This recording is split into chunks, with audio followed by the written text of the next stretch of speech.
Sintomas de problemas nos rins não são raros, mas quando eles aparecem é importante consultar um especialista. Esse é o assunto do quadro de saúde de hoje.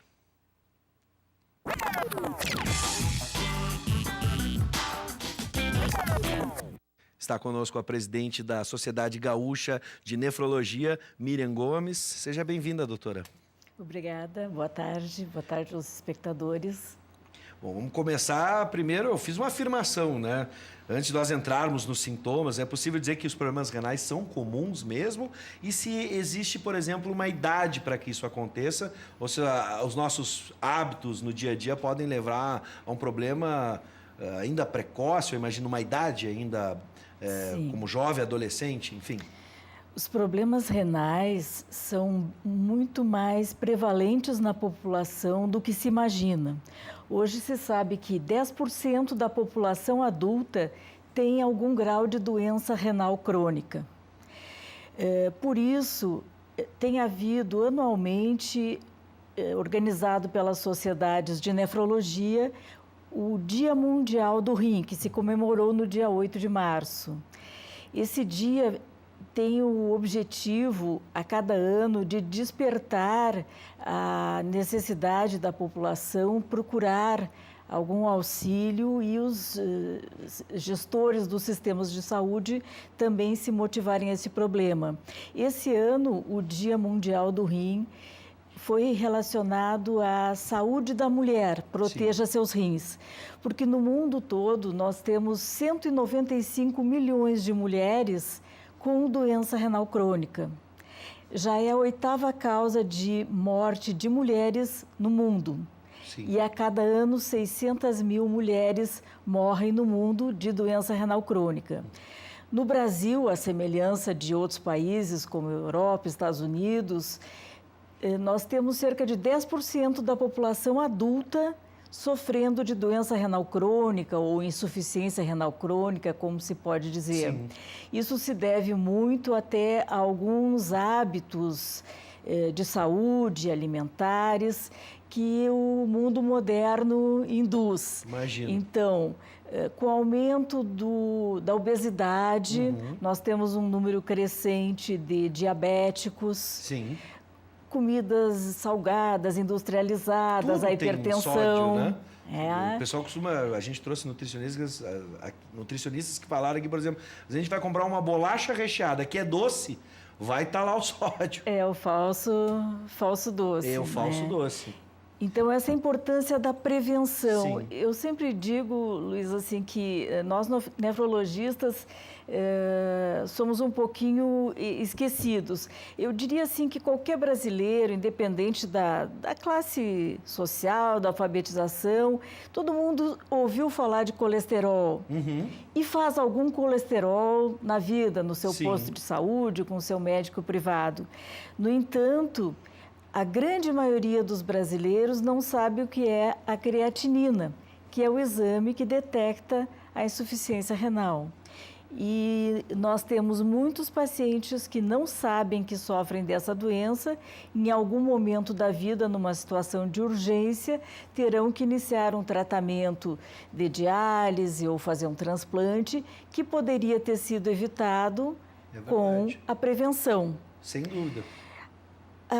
Até interessante que agora tem uma novela que está passando numa rede de TV que fala sobre podemos um falar problema... abertamente, TV Globo é a novela do outro lado do paraíso. Então, para nós, tem esse lado bom que desperta nas pessoas o interesse pelo assunto, embora tecnicamente tenha sido assim um pouco sem assessoramento, então despertou também um pouco de preocupação em alguns pacientes que até não teriam motivo de ficarem apreensivos. Não é a primeira vez, a gente já teve isso no caso da regressão, né? Mas enfim. Então, voltando à tua pergunta inicial, e os sintomas, né? Então, o que a gente tem que pensar em termos de sintomas? Todo hipertenso deve ser avaliado em termos de função renal. Todo diabético deve ser avaliado. Crianças que sofram de infecções urinárias, não é normal na infância ter infecção urinária. Homens idosos que também sofram distúrbios miccionais ou infecções urinárias também devem ser avaliados, Sim. porque podem estar desenvolvendo um problema renal secundário aos problemas prostáticos da faixa etária mais avançada. Pessoas que têm cálculos de repetição, pessoas que têm sangramento na urina, urina espumante, pessoas com enxume, com edema de causa incerta, essas pessoas devem passar por um rastreamento. Posso incluir mais dois? Por exemplo, a coloração da urina também influencia? Sim. E essa vontade de urinar o tempo inteiro? A vontade de urinar o tempo inteiro pode significar algum problema de saúde, né? Os mais comuns são os casos de uropatia obstrutiva nos homens mais idosos, que têm que urinar com muita frequência, e nas pessoas de vida adulta, o diabetes, porque o diabético ele urina um grande volume. Ele até acha que o rim funciona muito bem porque ele urina muito. Sim. Mas isso é apenas um reflexo do diabetes mal controlado. Bom, quero lembrar que você aí de casa, se você tem alguma dúvida a respeito deste assunto, problemas renais, 99588-2374, 99588-2374, para você mandar a sua questão para a doutora. Só voltando umas casinhas, pelo que eu percebi, a gente tem então esse percentual altíssimo de adultos com problemas renais, 10% da população, só que eu fico pensando, esses problemas a gente vai criando ao longo, por exemplo, da juventude, da adolescência. Eu, por exemplo, tomar água, né? Eu acho que a gente está no mês, na semana da água, acabamos de falar sobre isso, o quanto a água é importante. E a gurizada quer suco, quer refri. Esse hábito é um bom hábito, e até mesmo os gaúchos que comem churrasco pra caramba, a gente está falando do sal e do sódio, mas tomam chimarrão. Isso de alguma forma pode contribuir a amenizar essas relações? O problema do churrasco é relacionado assim, à taxa de sal, que às vezes é um conteúdo de sal elevado. O excesso de carne vermelha, que em algumas pessoas pode contribuir até para uma doença chamada gota ou cálculos renais, não é?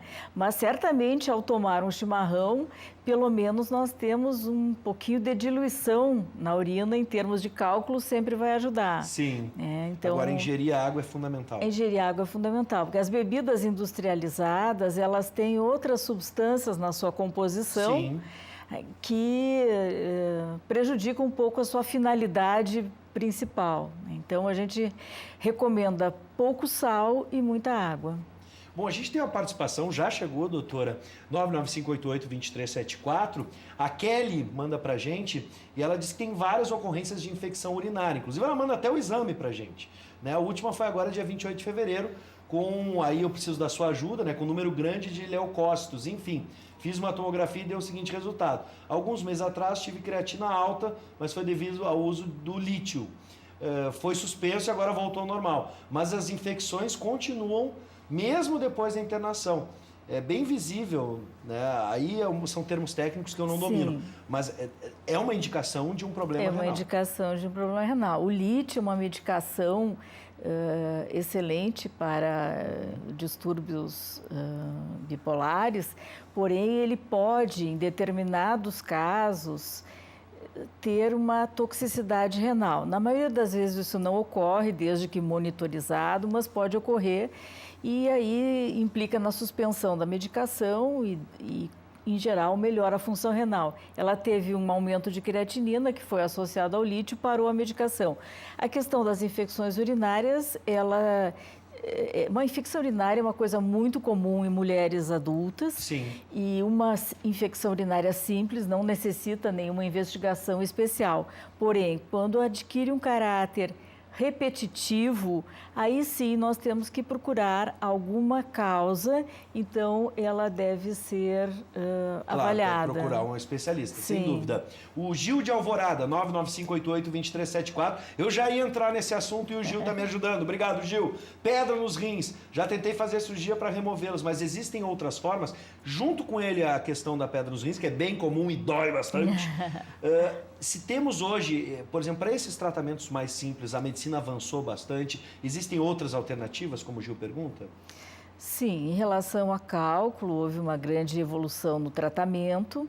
Hoje, a maioria dos cálculos já não são mais necessárias cirurgias a céu aberto, como antigamente. Então, muitas vezes se consegue fazer um procedimento por via endoscópica, com determinados aparelhos, onde vai ser localizada a pedra, vai ser fragmentada e retirada com a resolução do problema. Sim. E existem também alguns casos onde se faz um tratamento que se chama litotripsia extracorpórea, que é, como chamam popularmente às vezes, ultrassom ou laser, que são aparelhos que externamente fragmentam os cálculos em microcálculos que são eliminados naturalmente.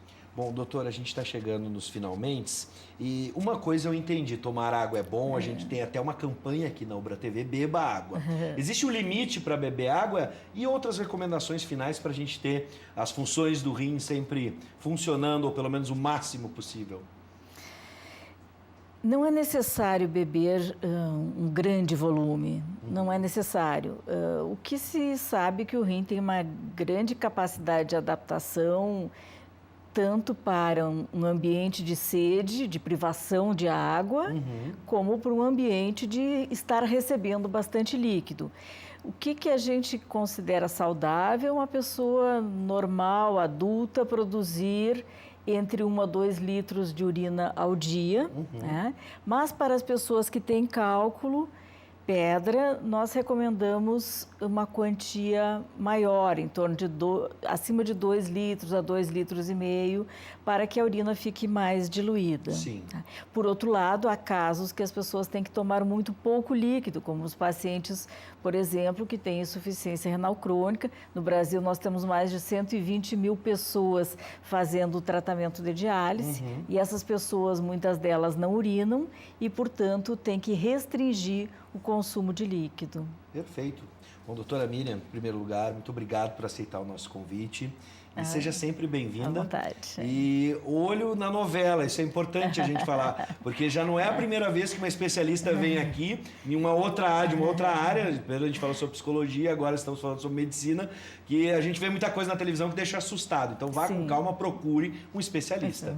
Seja sempre bem-vinda, doutora. Obrigada.